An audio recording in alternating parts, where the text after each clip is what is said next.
Let's pray. Lord Jesus Hallelujah. Christ, Lord Jesus Christ. we thank you for this evening. We thank you for these people. We thank you for their families. Amen, Lord. We thank you, Lord, for the ideas you put on Pastor Ondo and my heart many months ago to start this school, this academy, to train people in ministry, to train pastors, and to train business leaders on leadership, management, and marketplace ministry and the kingdom of God principles. Lord, we give you all the glory for this Yes, Lord. class. May Yes, the Lord. fruit become evident in their lives, in their family, in their churches, and the communities in which they live. And we give you all the glory for Yes, this Lord. in Jesus Hallelujah. Christ's name. Amen. Amen. Amen. Today, KBN Academy is a higher degree college. Kaning KBN Academy is pang kolehiyo ni. It will be a university level school. Uy, murag mo ang kalidad ani mo level ni sa university. It is being created to teach and train Gihimo ni aron pagtudlo o pagbansay Philippine pastors, mga Pilipino nga pastor, ministry leaders, mga leader sa ministeryo and business leaders. o mga negosyante. Biblical principles Ang mga biblikanhong prinsipyo on the kingdom of God dias kingharian sa Dios in leadership, diha sa pagdumala management, o pag-manage through marketplace diha ministry, sa ministeryo sa merkado.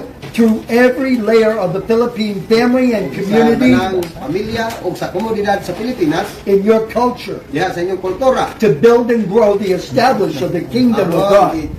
Tukod o patubuon ang gingharian sa Dios. Through you, His blessed people, Pinaay kaninyo nga gipanalanginan nga mga katawhan. so you Amen, can amen. go forth Aron makaabante kita and make disciples of all o nations. maghimo tag mga disipulo sa tibuok tanang mga kanasuran. Amen. Amen. The Academy is a ministry of KBN Ministry, Kaning akademi o sa kini kabuluhaton sa KBN. which stands for Kingdom Builders Network. Pasabot sa KBN Kingdom Builders Network. It was founded by me Ako'y nagtukod niini with other highly educated and ministry professionals kauban ako ang mga edukado usab nga mga professional in partnership with ICARM Ministries nga naging-partner sa ministeryo sa ICAR and Pastor Ondo Palos. nga mao si Undo Palos. This year, we will start now with 8 classes Nining tuiga magsugod tag mga 8 ka mga pagtulunan with the graduation and final test nga atong exam o graduation in October of 2026. karong Oktubre 2026. I will come back all month in October. Bumalik ko karong Oktubre I will conduct the final class, nya magklase ta, and I will take the test and graduate you with Pastor Ondo. mag-exam ta then graduate mo Amen. Amen. This is only the beginning. Mao lang ni ang sinugdanan.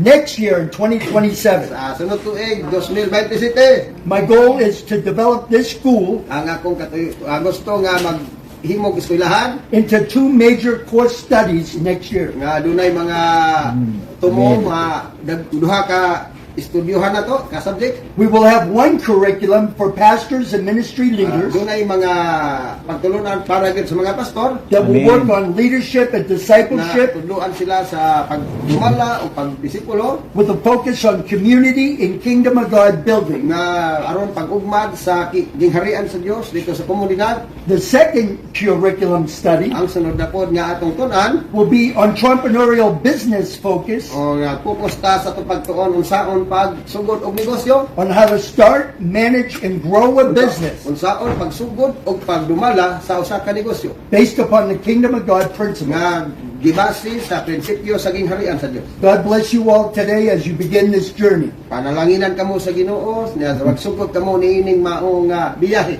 so that God will glorify Himself in you nga maya ang Dios diha sa inyong kinabuhi. in every area of Sa your life. tanang bahin sa inyong kinabuhi. So, we will be handing out a course outline tonight before you leave. Sa di pa mo mauli, anong ihatag ninyo ang unsay atong mga angay tun-an? This will give you the titles and the teachers Mao ni ang of mga the class. titulo o kinsay inyong maestro mahibaw-an ninyo. Each page will describe the course for that lesson. Kada pasahe hulagway ang kada pagtulunan. It will give you the key lesson objective, Na ay mga katuyuan. and it will give you some additional resource material Doon na ko'y to mga study. mga libro nga gibutang diha aron gusto ka magtuon pa makakuha ka referensya to reinforce the lesson that we will give you. aron madugangan ang imong gitun-an. Our goal after today's 2 classes, Ang akong gusto mahitabo nga kining humani ining duha ka klase nga atong tun-an, the first class by Dr. Greg Bliss, ang my mga partner, nga pagtulunan nga gikan kang Dr. Gregles, will be by video. video na siya I believe the plan is to have a TV in where? in Labong. In Labong. We will have a TV that we can video cast the lesson to with you all Gituuhan together. ako nga na ay TV sa Labong nga mahimo og klasihanan dito para ninyo nya mag-video. We are going to try to give it to you also in writing. Nya amo kong ihatag ninyo ang sinulat po mahitungod ana nga pagtulunan. We are going to encourage questions and answers. Unya gidasig po mo nga mangutana. Unya mo tubag po niyo. And there will be quizzes that will be given at the end, small tests, Natay mag-exam po ka, unya gamay ra ato exam. to make sure at least you understand the key major points. Siguro po og pagsusi og nakasabot pa mo sa atong itunan It's for your benefit of learning, para po na sa inyong kaayuhan. Ingon to na make to. sure that God gives you the information aron pagsiguro nga ang gihatag nga kahibalo gikan sa Dios. in a way that you can take with you and use in your Sa life. maong pamaagi, dala na ninyo na sa tibuok ninyong kinabuhi inyong nahibawan. Amen? Amen. Okay. Now, Aron, KBN, ang TBN, Kingdom Builders Network, started over 24 years ago mga 24 na katuig nagsugod ning TBN. here in the Philippines Dili sa Pilipinas. and El Salvador, South America, O dito sa El Salvador, sa and Mexico, Amerika. and Sa Africa. Mexico, sa Africa. We had a large team of people traveling all over the world. Yun nami daghang mga kaubanan nga nagabiyahe tibuok kalibutan. And many of the core teachings are still being taught. O daghan kaming mga gitudlo sa una nga naa pa karon. KBN Academy is the result of 24 years of learning this mission. So ang academy mao na ni resulta sa mga sa taas nga katuigan. The mission is Ang misyon na to mo ni to teach Kingdom of God principles nga itudlo ang prinsipyo sa gingharian sa Dios. as they affect every area of Nga your maoy life. mo epekto sa tanang bahin sa atong kinabuhi. One of the lessons I teach tonight will be on that, Nga usa ka pagtulunan nga ako ipaambit ninyo mao na siya. and you will begin to understand why it is so important. Nga masugod nyo masabtan nga importante di ay. Amen. Amen. The other part of KBN is compassion ministry. Ang lain bahin nga buluhaton sa KBN mao ang ministeryo sa pagkaluoy. We believe that God wants to prosper His church, Nagtuota nga ang Dios mo patubo o pauswag sa iyang simbahan, not to be prospered by other countries, dili siya padatuon pinaagi sa ubang nasod. but to prosper your church, Kinahanglan ang inyong simbahan mo so that you can be the blessing for your na people, mahimo na po mong panalangin para sa inyong so katawhan. that you can build your churches, your schools, your ministries. Aron matukod ninyo inyong simbahan, inyong eskwelahan, o inyong buluhaton. So all we are seed bearers. Ang amo lang gidala mao ang pagdala og binhi. I bring seeds, Nagdala lang og binhi. and I plant them in the soil of your hearts. Nga among itanom ang binhi diha sa yuta sa inyong kasing-kasing. And I ask the power of God's Holy Spirit O ako hangyo ang gahom sa Espiritu Santo. to grow those seeds into your Yung life, binhi ang unta mutubo diha sa inyong kasing-kasing. so you can become the kingdom builder. Nga mahimo kang magtutukod sa And He gingharian is sa Ginoo. still teaching me how to do Nga it. siya nagtudo nako kung saan pagtukod na gingharian sa Ginoo. Amen? Amen. The other part of what we do is we help partner with mission churches like Pastor Ondo and Icon. Laing bahim sab nga among gibuhat nga nakipартner mi sa misyon sama sa kang Pastor Undo diha sa Icon. So everything we learn about ministry, the kingdom of God, and the Bible, Ibang tanan natong nagkatunanon sa pagpangalagad pinaagi sa gingharian sa Dios. Diha we diha. can pour it into new church soil Ato ning mahatag dito sa bag-o na pong simbahan that will keep duplicating itself. nga mudaghani mutubo og mga utak pod sa uban. I mean, look at the track record here at Icon. Tanawa ang epekto sa buluhaton sa Icon. 3-4 years ago, how many churches? In 1 year ano? And 3-4 years ago, you only had how many? We have 5. We built 5. Only had 5. How many we have today? We have 10. 10 today. Amen. Amen. and 2 or 3 more in process. Naapay mga duha tulo nga ato pagpagatukuron. That is what God wants to do. That's Maunay buhaton sa the Dios. concept. Ug mauna ang konsepto nga imo. I believe God's in the multiplying business. Ako nagtuo nga ang Dios siya sa pagpadaghan. God does not take 1 and 1 equals 2. Nga dili siya nga plus wa usa dugang usa equals duha. God takes 2 times 2 equals 4. O ang Dios mo inana. Duha ang tiluon ka duha mahimo siyang upat. That is multiplication. Mao na ang pagpadaghan.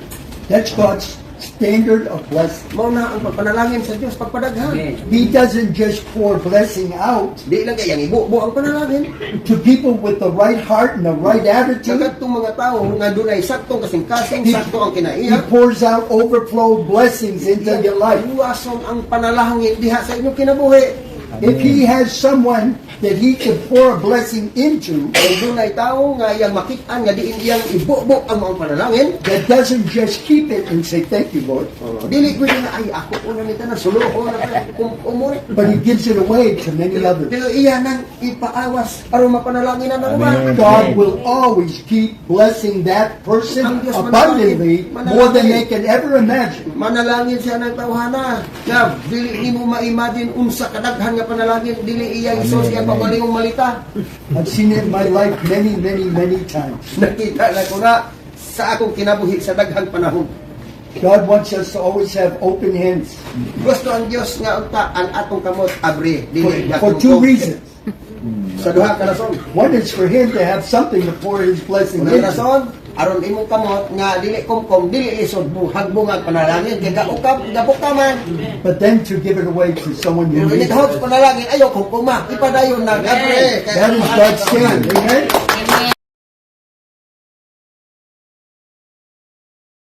So now I will introduce the board of directors Ako ipailan ninyo ang atong mga direktor for KBN and for the KBN Academy. sa KBN o sa eskwelahan nato. You all know me, Terry Lawrence. I'm the president and the Ang founder. nakailan na muna ko ako si Terry Lawrence, ako ang presidente o founder na ining maong grupo. We have Dr. Greg Bliss Si Dr. Greg Bless, as my vice president siya ang and vice president. an original board of director member from 24 years Siya ago. usab ang usa sa original nga board of director mga 20 na katuig milabay. And then we have Dr. Michael Hernandez. Si Dr. Michael Hernandez, He is educator and a professor at university. siya ang tutudlo usab usa ka professor sa usa ka universidad. And he's a Christian life coach. Siya usab naga-coach sa mga sa Kristohanon. And then we have Dr. Nick Go. Si Nick Go. Nick Go. He is a lead pastor Siya usa ka pastor. of a church called The Branch Simbahan gitawag og ang Sanga the Branch in North Carolina. dito sa North Carolina. He comes to the Philippines, to Manila, almost every year, Sige siya kanha sa Manila halos kada tuig. and he trains Filipino pastors. O siya nagbansay og mga Pilipino nga mga He has pastor. agreed to be on our board of directors O nalipay siya nga mahimong kamahin sa and mahimong to help us with our academy. aron to tabangan ta sa atong eskwelahan. Amen. Amen. We have Christopher Lawrence. O naa si Christopher Lawrence. He's one of my sons. Siya akong anak. He married Pastor Emmanuel's daughter from Bana siya Cabarabara. sa anak ni Pastor Emmanuel sa Kabarbaran. And he has a Master of Business Administration. Siya naga-eskwela sa pagnegosyo. Then we have Tammy Russell. Si Tammy Russell, She is my marketing director siya international. ang direktor sa marketing international. Then we have Pastor Palos. Uy, naapot si Pastor Palos. He is the international director Siya ang international director for all international ministries. sa tanang international ministry ang butang Mexico ani. Today, Philippines. Aron Pilipinas pa ni. Tomorrow, all of Asia. Sunod ato na to sa tibuok Asia. Amen. Amen. Amen. Amen. Okay. The KBN mandate Ang mandato sa KBN is to teach, train, ang pagtudlo o pagbansay and empower o hatagag katungod otoridad in building the kingdom of God sa pagtukod sa gingharian sa Dios through the church pinaagi sa usa ka simbahan and the marketplace o sa ministry sa merkado to all of Filipino sa society tanang mga Pinoy diha sa iyang katulingban and the world. o tibuok kalibutan. We do this by networking Ato ning gibuhat pinaagi sa pagdinugtungay kingdom resources sa atong mga anang resources to meet kingdom needs. aron tagbuon ang kinahanglan sa gingharian. Amen? Amen. Amen. Amen. These are old KBN sayings from 20 years ago. Mao ni ang karaan nga lugo sa KBN mga pila na katuig milabay. Dugay na ni. From 20 years ago. Ang 20 na katuig ang milabay. They're still true today. Ready? Oh, na pa. When heaven advances, Na ay mga quotes niya panultihon kung ang langit muabante, hell must retreat. atras ang impierno. Amen. Ito kaya. Amen. Kay og muatras ang simbahan, Amen. impierno mo mabante. Mo nagabante ta. Make your goal Kinahanglan ang imong goal to be a kingdom builder mahimo kang magtutukod sa kingharian sa Dios. Amen. Amen. instead of, or not a, Inay unta just a wealth builder. nga mahimo ra kag tigtukod og bahandi. Igo ra ka magpadato pero wa na imo mapadato ang gingharian sa Ginoo. It's a matter of priority. Ang imo usa na sa pagtan-aw unsay importante. If we Ayon build na. the kingdom Kung atong first, tukuron ang gingharian sa Ginoo pag-una, then God blesses us with resources. musunod rayo ng mga panalangin. Amen. I believe that God is raising up a generation Akong gituuhan ang Dios magbangon og mga henerasyon. like me, Liwat na ko, parehan ako. who used to be dead men, Nga, patay na. bad men. Nga, daotang tao pagit. Today we are walking in the power of the Karon, Spirit nagpuyok na ta Amen. diha sa gahom sa Espiritu Santo. Hallelujah. to bring the truth and the power of God's kingdom Nga maglakaw ug iwali ang kamatuoran sa gingharian sa Ginoo to all the earth. sa tibuok kalibutan. Amen. Amen. The kingdom of God Ang gingharian sa Dios equals sama kini all the knowledge, wisdom, and the power of God. ang gingharian sa Ginoo parihara ni sa imong kahibalo ug kaalam sa gingharian sa Dios. Amen. Amen. Dala nato ang kaalam ug kahibalo sa Dios. Hallelujah. There's more, but I will email it to you later. Oh, napay daghan i-email na lang ni.